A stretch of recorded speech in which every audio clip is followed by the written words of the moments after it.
This here is the Iberian worm lizard. Don't let it fool you, it's not a snake, it's a worm lizard.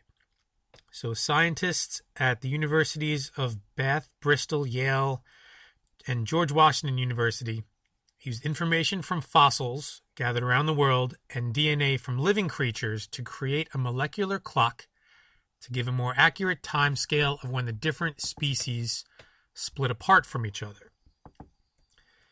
There's 6 families of worm lizard found on 5 different continents.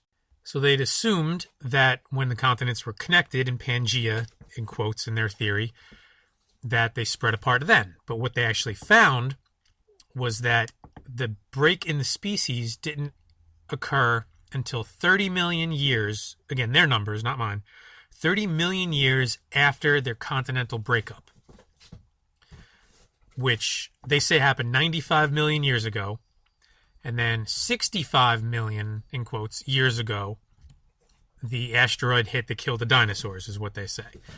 So about that time that the asteroid hit is when the worm lizards diversified.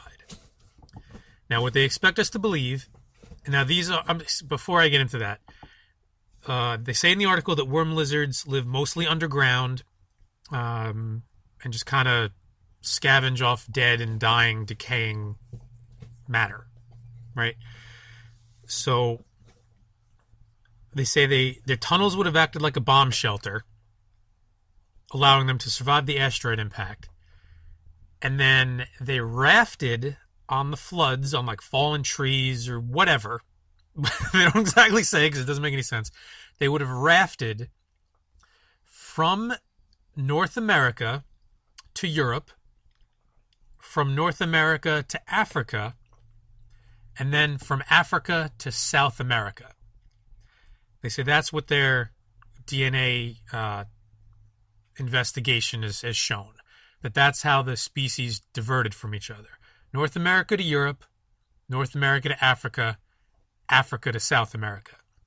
And the only thing they could come up with is that they rafted across the oceans to get to their new habitats, and then when they got there, the asteroid would have wiped out pretty much everything on land so that they would have had nothing to compete with, so that they thrived and then decided just to raft back across the ocean and land on a different continent.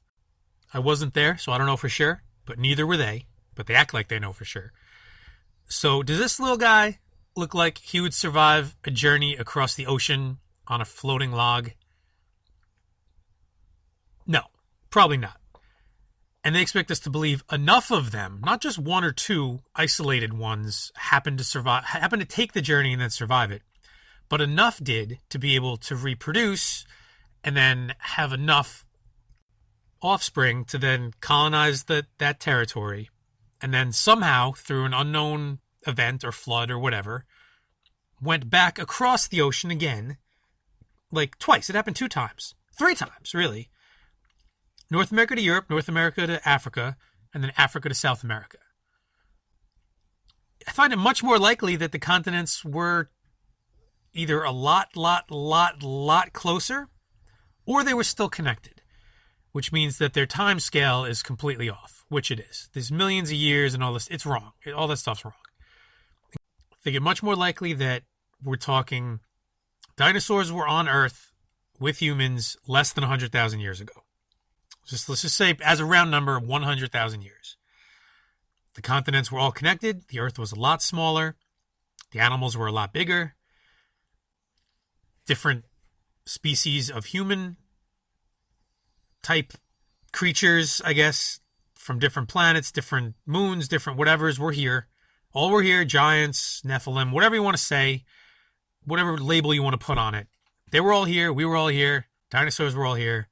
The Earth was a lot smaller. The continents were all one. And then through cosmic chaos, I guess you could say, the Earth expanded. The ocean basins were formed. The influx of water filled those basins. And this happened very quickly, like probably less than a year. Most likely probably less than a month. All of this stuff happened very quickly. You know, the Earth and just nature in general goes from state to state. It's happy in one area for a long time, and then something rapid happens and radical happens, and then it shifts to a different state. There's not a lot of transition period in nature. It's one way or another, and the transition is very short. So that's what I think happened. I don't know exactly how these little guys got from here to there to there to there, but the explanation that they just happened to raft across the ocean on fallen logs multiple times on unidentified floods, that doesn't seem right. That just doesn't seem right to me.